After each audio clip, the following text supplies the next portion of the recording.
محترمہ پروفیسر ہماری صاحبہ، پروفیسر عباس صاحب، یاسر ارشاد نیازی صاحب، خواتین حضرات، یہاں پہ اس بزم میں جو بھی ہے وہ قیامت ہے، کس کس کا نام ہو کس کا سن۔ میں سب سے پہلے وزڈم ایجوکیشن کو مبارکباد دوں گا کہ اس ادارے میں ریسرچ اسکالرس کے لیے ایک سیمینار کا اہتمام کیا۔ یہ وہ ریسرچ اسکالر ہیں جنہیں مواقع کم ملتے ہیں۔ زیادہ تر جو ہمارے بڑے ادارے ہیں وہ ماضی پر مرکوز ہیں، مستقبل کی فکر میں نہیں ہوتی ہے، اور یہ ہمارے ریسرچ اسکالر، یہ ہمارا مستقبل ہے، ہماری زبان کا، ہمارے ادب کا مستقبل ہے۔ میں نے بہت سارے اداروں کا ایک کارڈ دیکھا ہے، 3 یا 4 سال کے کارڈ آپ دیکھ لیں، وہی ناموں کی تکرار ہو رہا ہے، بس یہ ہوتا ہے کہ مرحومین کے نام حذف کر دیے جاتے ہیں۔ تو یہ دراصل معاملہ یہ ہے کہ ہمارے ان اداروں کو ریسرچ اسکالر پر خاص طور پر توجہ دینی چاہیے، ان کی حوصلہ افزائی کرنی چاہیے، اور انہیں آگے بڑھنے کے مواقع دینے چاہیے۔ یہ ہمارے یہاں کی ٹریجڈی ہے، ہمارا یہ المیہ ہے، جس پر جامعات کے اساتذہ کو بھی غور کرنا چاہیے۔ بہرحال میرے لیے خوشی کی بات ہے کہ آج بہت سارے ریسرچ اسکالرس کے مقالے پڑھے، اچھا لگا۔ چونکہ وقت کی پابندی تھی اس لیے تمام پورے مقالے نہیں سنے جا سکے، اتنی عجلت میں یہی ممکن تھا، جو انڈیا کا ایک بہت مشہور شعر ہے کہ اتنی عجلت میں یہی ممکن تھا۔ تو ظاہر ہے کہ میں کسی کے بارے میں نگیٹو رائے نہیں دے سکتا۔ تمام مقالہ نگار نے اپنے اپنے موضوعات پر اچھے مقالے پڑھے ہیں۔ آج تو میرا بھی یہ چاہ رہا تھا کہ پروفیسر نجمہ رحمانی صاحبہ کی صدارت میں ریسرچ اسکالر کی حیثیت سے مقبول پڑھوں، مقالہ پڑھوں، لیکن جب مجھے اپنے ریسرچ کا زمانہ یاد آتا ہے تو بہت رونا آتا ہے، اور قصور اس میں میرا ہی ہے، کیونکہ بورڈ آف اسٹڈیز نے مجھے جو ٹاپک دیا تھا حیات و خدمات سے متعلق، میں نے اپنے چیئرمین صاحب سے کہا کہ اگر آپ نے یہی ٹاپک دیا تو میرے لیے بہتر ہے کہ شمشاد مارکیٹ میں کبیر کی دکان پر میں صبح سے شام تک چائے پیتا ہوں۔ سو میں نے ایک ایسا ٹاپک لیا کہ جس پر کہیں بھی مواد نہیں تھا، دلی کی 3 یونیورسٹیز میں کوئی مواد نہیں تھا، ہماری یونیورسٹی علی گڑھ میں بھی کوئی مواد نہیں تھا۔ بہرحال میرا ٹاپک ایسا ٹاپک تھا جس پر مجھے کالی کٹ پہ اپنی راتیں کاری کرنی پڑی، تب جا کر میں اپنی منزل تک پہنچ پایا۔ اس کا ایک فائدہ مجھے یہ ہوا کہ وہ میرا MP کا مقالہ تھا، لیکن وہ آج PhD کے مقالے میں اس کا حوالہ ہے، وہ بھی اردو یا ہندوستان میں نہیں بلکہ مصر اور عربی میں۔ تو میرے لیے خوشی کی بات ہے، اور وہ واحد ایسا مقالہ تھا جس پر انور عظیم صاحب نے قومی آواز میں 3 قسطوں پہ باتیں کو عنوان سے کالم لکھا تھا۔ بہرحال میرے لیے خوش وقتی کی بات ہے، اور یہاں پہ یہ بھی بتا دوں کہ میں نے اپنا PhD کا بھی مقالہ لکھ لیا تھا، لیکن غم دوران یا شورش دوران میں اتنی مہلت نہیں تھی کہ میں اپنا مقالہ جمع کر سکوں، اور پھر بعد میں مجھے اپنا مقالہ جمع کرنے کا خیال نہیں آیا۔ وہ بھی ایک ایسے ٹاپک پر تھا جو یقینی طور پر آج کے زمانے میں کیونکہ فلسطینی فکشن کے حوالے سے تھا تو آج اس کی مانویت اہمیت ہے۔ تو بہرحال یہ ہر ایک کی نصیب کی بات ہوتی ہے۔ میرے مقدر میں PhD کا مقالہ لکھنا نہیں تھا، اس لیے باتیں رہ گئی وہیں پہ۔ تو آج جو مقالے پڑھے گئے یقینی طور پر بہت اہمیت کی اہمیت ہے۔ معاملہ یہ ہے کہ ہمارے یہاں کی تحقیق کا جو معیار اور منہج ہے، اگر اس کے حوالے سے گفتگو کی جائے تو ہمیں کبھی کبھی مایوسی ہوتی ہے۔ آج ہمیں ضرورت ہے کہ ہمیں اپنی تحقیق کا پیراڈائم شفٹ کی ضرورت ہے۔ جب تک اپنا پیراڈائم آپ نہیں بدلیں گے تحقیق کا معیار بلند نہیں ہو سکتا۔ ہمارے یہاں تحقیقی موضوعات کی زمین تنگ سے تنگ تر ہوتی جا رہی ہے۔ یہ احساس ہمارے اساتذہ کو بھی ہوگا کہ وہی حیات و خدمات والے زیادہ موضوع ہوتے ہیں، جس کی وجہ سے کوئی نیا زاویہ ابھر کر سامنے نہیں آتا۔ مجھے ظاہر ہے کہ تحقیق کے زبان اور کمال دونوں کے حوالے سے پہلے بھی لکھتا رہا ہوں، بلکہ میں نے بلکہ سہارا میں کالم ہی شروع کیا تھا مولانا صاحب، جس میں تحقیق کے حوالے سے جتنا بھی تھا زیادہ تر نیگیٹو پیکیج تھا، زیادہ تر لوگوں کی منفی رائے تھی۔ تو بہرحال اس وقت ضرورت ہے کہ ہم ایسے موضوعات کا انتخاب کریں جس کی کوئی معاشرتی افادیت ہو۔ ابھی میں ایک باہر کے جنرل میں ایک مضمون پڑھ رہا تھا، utility of research in humanities, تو وہاں کے اکیڈمک سرکل میں یہ بات چل رہی ہے کہ آخر ادبیات میں تحقیق کی افادیت معنویت کیا ہے۔ ایک بڑے حلقے میں اس کی مخالفت ہوتی کہ جس طرح کے موضوعات کا انتخاب کیا جاتا ہے اس کی کوئی معاشرتی افادیت نہیں۔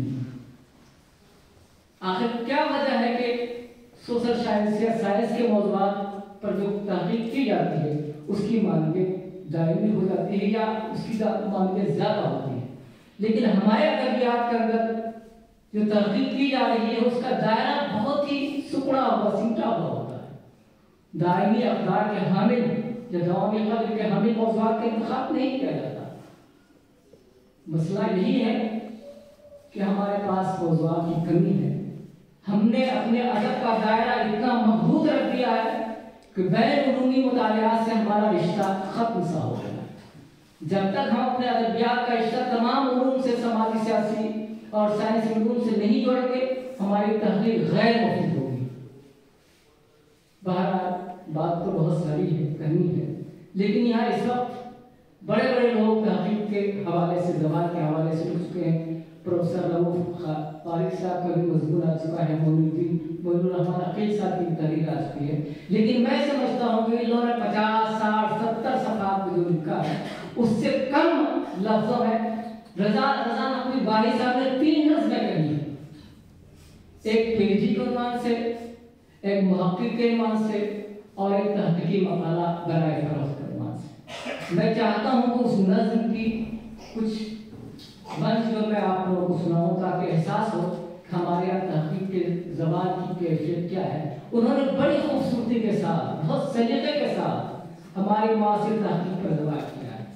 تو ایک شعر سنیے، نظمہ صاحب جی کیا ہے بزام خود محقق آپ ہندوستان کے، ہے بزام خود محقق آپ ہندوستان کے، آپ نے نقطے گنے ہیں میل کے دیوان کے،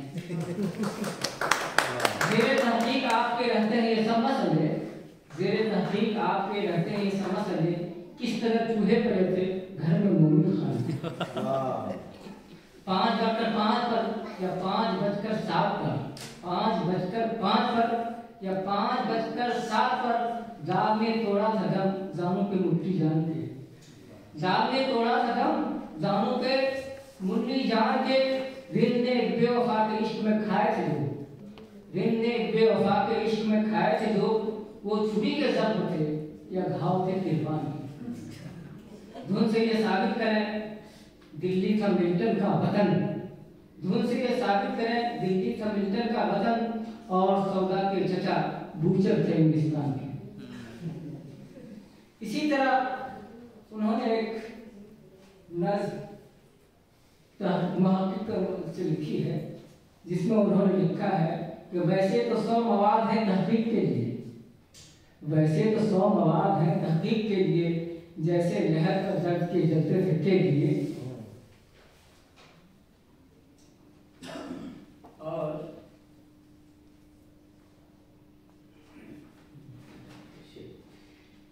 جمیر کی چٹائی کا تھا طول و عرض کیا، جمیر کی چٹائی کا تھا طول و عرض کیا، غالب کو قید خانے میں کمبل تھا جو ملا، بال اس کے کھردرے تھے کہ اون اس کا تھا نفیس، چلڑ تھے اس میں 20 کے کھٹمل تھے اس میں 20، چلڑ تھے اس میں 20 کے کھٹمل تھے اس میں 30۔ یہ نظم پیجی کو عنوان سے ہے، اور اس کے علاوہ انہوں نے تحقیقی مقالہ برائے فروخت کے عنوان سے بھی ایک نظم لکھی تھی۔ اس مقالہ ساز صنعت سے ہے دوہرا فائدہ، اس مقالہ ساز صنعت سے ہے دوہرا فائدہ، ایک کو اجرت ملی اور ایک روزی سے لگا، کس نے تحقیقی مقالہ لکھا کس کے نام سے، کس نے تحقیقی مقالہ لکھا کس کے نام سے، کون دلی جا کے پوچھے گا یہ مالک رام سے۔ بہرحال یہ باتیں ہیں اور نظم کے پیرائے میں جو انہوں نے تحقیق کی زبان کی نشاندہی کی ہے اس پر ہمیں غور کرنے کی ضرورت ہے۔ مشفق خواجہ بہت بڑے تنظیمکار بھی تھے، محقق بھی تھے، ناقد بھی تھے۔ انہوں نے ایک جگہ لکھا ہے کہ ایک صاحب نے اپنی عمر کے 10 سال صرف اس تحقیق میں صرف کر دیے کہ میر تقی میر نے دلی کا سفر لکھنؤ سے پاپ پیادہ کیا تھا، یہ بیل گاڑی سے گئے تھے، سواری سے گئے تھے، اور آخر وہ کسی نتیجے پر نہیں پہنچ سکے۔ ہمارے یہاں تحقیق کا یہی معیار ہے، یہی انداز ہے، یہی منہج ہے۔ تو ہمیں اب تحقیق کے معیار اور منہج کو بدلنا ہوگا، ہمیں بین علومی موضوعات کا انتخاب کرنا پڑے گا، کیونکہ بین علومی موضوعات سے جس میں نفسیات بھی ہے، لسانیات بھی ہے اور بہت سارے علوم ہیں، اگر ان سے ہمارا رشتہ ہوگا تو یقینی طور پر ہماری تحقیق کی یوٹیلیٹی کی سمجھ میں آئے گی، ورنہ تحقیق کا اپنی توانائی ضائع کرنے سے فائدہ کیا ہے؟ اس میں قصور دراصل بورڈ آف اسٹڈیز کا بھی ہوتا ہے۔ تو عموماً ہم ایسے موضوعات کا انتخاب کرتے ہیں جس کی کوئی اہمیت، کوئی مانیت نہیں ہوتی۔ آخر آپ کب تک حیات و خدمت پر کام کرتے رہیں گے؟ اگر آپ نے یہ پتا کر لیا کہ فلاں صاحب کا، شاعر کا یا نثر نگار کا سنے بلاغت یہ ہے، تو کون سا تیر مارا آپ نے؟ سوال یہ ہے کہ اگر وہ پیدا نہ بھی ہوتے تب بھی ادب پر کوئی فرق نہیں پڑنے والا تھا، کیونکہ ادبیات کا مقصد یہ نہیں ہوتا ہے۔ ادب کا تعلق دراصل ہمارے معاشرے کی تہذیب ہوتا ہے، ہماری تہذیب سے ہوتا ہے۔ آپ کب تک تہذیب سکھاتے ہیں؟ آپ کیا ادب جب نہیں تھا تب لوگ مہذب نہیں تھے، بامقصد بامانہ زندگی نہیں گزارتے تھے؟ اور کیا ادب جب نہیں رہے گا تب لوگ زندگی نہیں گزاریں گے؟ صرف ایک تہائی آبادی ہے جو صرف ادبیات سے رشتہ رکھتی ہے، ورنہ 3 تہائی آبادی جو ہے جن کا ادب سے کوئی رشتہ نہیں ہے، وہ ہم سے زیادہ بامانہ بامقصد زندگی گزار رہے ہیں، بلکہ معاشرتی فلاح بہبود کا کام کے ہم سے زیادہ بہتر انداز میں کر رہے ہیں۔ آج ہمارا یہ حال ہے، ہم کہاں کوئی فلاحی کام کر پاتے ہیں؟ ادبیات کا مطلب یہی ہوتا ہے کہ آپ معاشرے کی تہذیب اور ترتیب کریں۔ آج جو جنگ چل رہی ہے، کیا آپ کریں جنگ کی کہانی یا کرسچن کی کہانی سنا کر آپ جنگ کو روک سکتے ہیں؟ اگر آپ قدرت نہیں ہے، قوت نہیں ہے، خدا نہیں ہے، تو آپ کچھ بھی نہیں کر سکتے۔ ہزاروں کہانیاں لکھی گئی فرقہ وارانہ فسادات کے خلاف، جنگ کے خلاف۔ ساحل زمانے نے کہا کہ جنگ چلتی رہے تو بہتر ہے، لیکن کیا اس کا کوئی فائدہ ہوا معاشرے میں؟ کیا آپ کسی نظام سے کہیں، کسی اقتداری نظام سے، کیا آپ کی نظموں سے یا آپ کی شاعری سے یا آپ کے افسانے سے اپنا آئین اور اصول مرتب کرتے ہیں؟ اقتداری نظام الگ ہوتا ہے۔ اور آج ہماری حالت یہ ہے کہ ہمارا سارا وجود، ہماری ساری تقدیر سیاسی اصطلاحوں میں لکھی جا رہی ہے، اور جب تک ہم سیاسی اور اقتداری نظام کے اوپر حاوی نہیں ہو سکتے تب تک ہمارا کچھ نہیں ہو سکتا ہے۔ آپ نہ کہیں پرواز تخیل کے فلاں شاعر کے پاس پرواز تخیل بہت زیادہ ہے، لیکن آپ صرف اس پرواز تخیل سے دلی سے آگرہ تک کا سفر نہیں کر سکتے، آپ کو سواری کی ضرورت ہے۔ تو تخیل اور جذباتی بیانیے سے کام نہیں چلتا، یہ حقیقت ہے۔ آج ہمارے قوموں کا دار تخیل کی قوت پر ہے، لیکن تخیل کو کہاں کہاں استعمال کرنا ہے اور کہاں ہمیں سائنٹفک ہونا ہے۔ آج ہم سائنس ٹیکنالوجی کے دور میں جی رہے ہیں، ہمیں ایسے موضوعات کا انتخاب کرنا پڑے گا جس سے ہمارے معاشرے کو فائدہ ہو اور 21ویں صدی کے چیلنج کا مقابلہ کر سکے۔ بہرحال باتیں بہت ساری ہیں، اور مجھے صرف اب ریسرچ اسکالرس کے حوالے سے کچھ بات کرنی ہے۔ تو ظاہر ہے کہ بہت مختصر وقت میں انہوں نے اچھے مقالے پڑھے ہیں، تقریباً 15 مقالے پڑھے گئے، اور تمام ریسرچ اسکالرس نے بہت اچھے مقالے پڑھے ہیں۔ تلفظ املا کی غلطیاں ہر جگہ ہوتی ہیں۔ میں پچھلے دن ایک سیمینار میں تھا، ساحل دیانی کے سیمینار میں، ایک پروفیسر صاحب تھے، برن پائے پروفیسر تھے، پوری تقریر میں اجلت کو اجلت ہی بولتے رہے، اور میں نے پروفیسر صاحب سے کہا کہ وہ بولتے رہتے ہیں، شروع سے وہ اجلت ہی بول رہے ہیں۔ تو ظاہر ہے کہ اس طرح کی غلطیاں اگر اساتذہ سے ہوتی ہیں، اگر طلباء ریسرچ اسکالرس اس طرح کی غلطیاں ہو جائیں تو اس کو بجائے اس کے اس پر طنز کیا جائے، ان کو تنقید کا نشانہ بنایا جائے، ان کی رہنمائی کی جائے، یہ ایک اچھا طریقہ ہوتا ہے۔ عمران حسین صاحب نے شوکت تھانوی کو پڑھا، اچھا مضمون تھا، مصطفیٰ رضا صاحب سلیم خان کے ناول کے حوالے سے۔ لیکن سوال یہ بھی ہے کہ اس طرح کے موضوعات پر لکھتے ہوئے یہ دیکھنا چاہیے کہ اس طرح کے موضوعات پر لکھنے کی ضرورت اب بھی ہے، جن موضوعات پر ہزاروں سینکڑوں مضامین لکھے جا چکے ہیں، کتابیں لکھی جا رہی ہیں۔ میں سمجھتا ہوں کہ ان موضوعات کے ٹکرائے آنے کی قطعی کوئی ضرورت نہیں، خاص طور پر اسے تو تحقیق کا موضوع بنانا ہی نہیں چاہیے۔ راجا گیت کے حوالے سے پڑھا تو مجھے خیال آیا کہ ہم سب راجا گیت کو اپنی نظروں سے دیکھ رہے ہیں۔ فرقان عالم صاحب نے شیر الہند کے عنوان سے پڑھا، یہ مضمون بھی اچھا تھا، اور ظاہر ہے کہ مولانا عبدالسلام ندوی صاحب کا یہ بہت ہی اہم تحقیقی کام ہے۔ ابھی گلشن طارق صاحبہ کی کتاب آئی تھی عبدالسلام ندوی کے حوالے سے، تو انہوں نے اسی کتاب کو مرکوز بنا کر بہت ہی عمدہ ذہین تحقیقی مقالہ لکھا اور شیر الہند کے امتیازات اور خصوصیات پر روشنی ڈالی۔ عبدالباری صاحب نے مشتاق احمد یوسفی کی ظرافت نگاری بھی پڑھا۔ اتفاق سے جس وقت وہ مشتاق یوسفی کی ظرافت نگاری پر نظری تنقید کر رہے تھے، ایک چھوٹی سی بچی ظرافت نگاری کا عملی نمونہ پیش کر رہی تھی۔ نظام الدین نے حلقہ ارباب ذوق کے حوالے سے اچھا مضمون تھا، اور ظاہر ہے کہ تحریکیں اس طرح کی چلتی رہتی ہیں، لیکن تحریکیں بہت جلد دم توڑ دیتی ہیں۔ حلقہ ذوق ارباب ذوق سے وابستہ افراد تھے، آہستہ آہستہ انہوں نے بھی اپنا رجحان بدلا، اپنا رویہ تبدیل کیا۔ آپ نے وزیر اعلیٰ کا ذکر کیا، ظاہر کے بعد جدیدیت کے امام کہے جاتے ہیں، اور انہوں نے لکھا ہے کہ میرا اوراق جدیدیت کو کی تبلیغ اور تفسیر اور ترویج میں بہت اہم کردار ادا کیا ہے۔ اور اتفاق کی بات ہے کہ وزیر اعلیٰ صاحب پر جب میں نے تنقید لکھی تو انہوں نے مجھے شکریہ کا خط لکھا کہ آپ نے بہت ہی اچھا، بالکل غیر جانبدارانہ تبصرہ کیا ہے۔ حسیب الرحمان صاحب نے غیاث احمد ردی کے تعلق سے لکھا ہے، یہ ایک حاشائی فنکار ہے۔ عام طور پر ہمارے مرکزی دبستانوں کا رویہ یہ ہوتا ہے کہ وہ حاشائی فنکاروں کو فراموش کر دیتے ہیں۔ غیاث احمد ردی کے یہاں جو حاشائیت ہے وہی ان کا امتیاز ہے، وہی ان کا احساس ہے۔ تبسم ہاشمی کا اردو ناول اور سماجی شعور بہت اچھا مضمون ہے، انہوں نے اس طرح کے موضوعات پر لکھے جانے کی ضرورت ہے۔ حسن اصغر نے یقینی طور پر ایسا مضمون پڑھا جو آج کے حالات سے مطابقت ہم آہنگ رکھتا ہے، 21ویں صدی کا تہذیبی اور سماجی منظرنامہ۔ ظاہر انہوں نے بہت، ان کا دائرہ بہت سی وسیع تھا، اس سے بہت ساری چیزیں ایسی ہیں جس کا ذکر نہ بھی ہو کوئی فرق نہیں پڑتا۔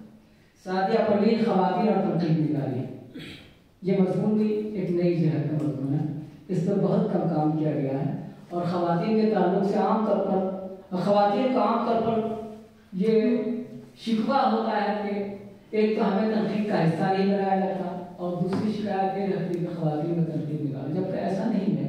نجیبہ عارف اور دوسری خواتین نے کے تعلق سے بہت اچھے مضامین لکھے ہیں۔ ابھی مناظر عاشق حقانی کی کتاب آئی تھی 101 تنقید نگار خواتین، اس میں ساری خواتین کا ذکر ہے۔ یقینی طور پر خواتین کے اندر تنقیدی بصیرت بھی کمی نہیں کسی چیز کے اندر، بلکہ بعض معاملات میں خواتین زیادہ پاورفل ہو رہی ہیں، لیکن اس کو فیمنزم سے جوڑ کر نہیں دیکھا جانا چاہیے۔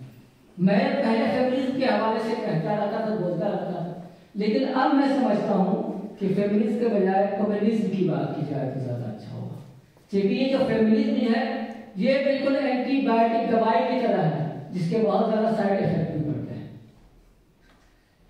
مسلم الدین صاحب نے سلطان اختر کی غزل گوئی کے حوالے سے پڑھا، یہ اچھے شاعر تھے، اور میرے خیال سے جو ایک نیا آہنگ دیا ہے غزل کو، اس میں ان کا بھی شمار ہوتا ہے سلطان اختر صاحب کا۔